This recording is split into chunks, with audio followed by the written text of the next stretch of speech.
reference was filed, the questions were subsequently forwarded. I'll skip the language of Article 186 from page 1 and then I'll read. After the restoration of judiciary by the present democratic government, all the institutions of the state are adhering to the constitution and constitutional scheme of trichotomy of power. The judiciary in Pakistan is independent and is playing a proactive role in the cases of public importance. However, some important questions of law remain unanswered, and one amongst them is in waiting since long.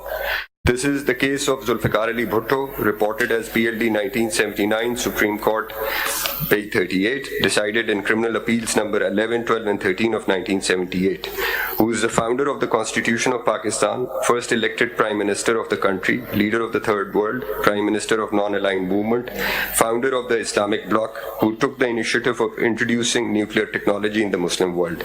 He was convener of the first Islamic Summit in Pakistan, which attracted unparalleled participation of leaders of the Muslim Ummah. Facts.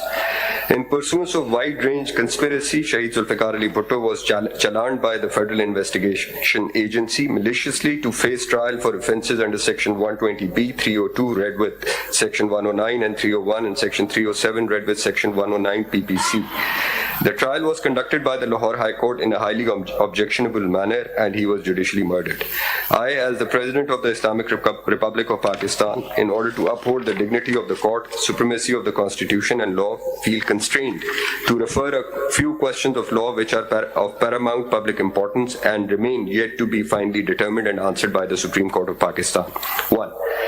The law of approver and criminal conspiracy is admittedly against the injunctions of Islam. The Holy Prophet, peace be upon him, on the occasion of Hijjatul Wada, pronounced, "Beware, every culprit is responsible for offense committed by him. Beware, the father is not responsible for the offense committed by his son, nor son is answerable for the offense committed by his father."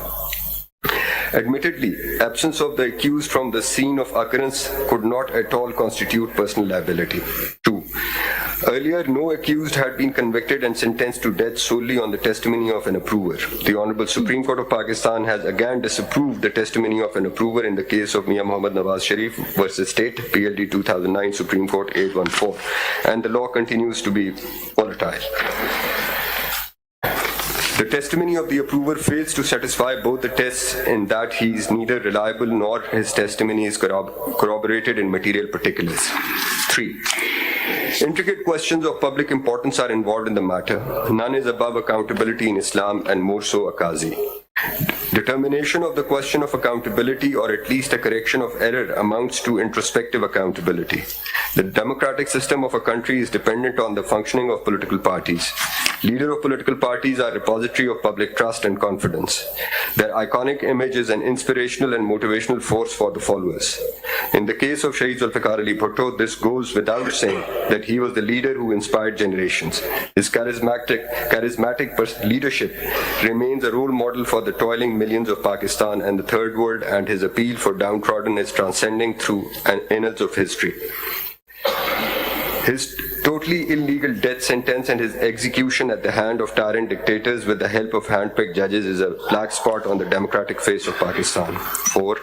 Whether the Supreme Court was acting within four corners of law while deciding the appeal by a bench, which was not duly constituted after the absence of two honorable members, namely Mr. Justice Wahiduddin Ahmed, who was shown sick, and the bench chose to proceed in his absence, notwithstanding the fact that he was desirous to join the proceedings, and Mr. Justice Kaisar Khan retired during proceedings. The Honorable Court was legally and morally duty-bound to fill the vacancies. 5. In the case in hand, bias in the minds of judges was floating on the face of the record. A bias in the mind of judge results in vitiation of the proceedings.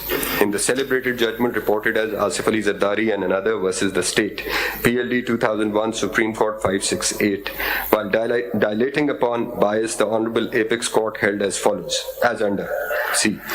A judge may have a personal bias towards a party owing to relationship and the like, or he may be personally hostile to a party as a result of events happening either before or during the trial. Whenever there is any allegation of personal bias, the question which should be satisfied is there in the mind of the litigant a reasonable apprehension that he would not get a fair trial? The est is where there is a real likelihood of prejudice, but it does not require certainty. Real likelihood is the apprehension of a reasonable man apprised of the facts and not the suspicion of fools or capricious persons.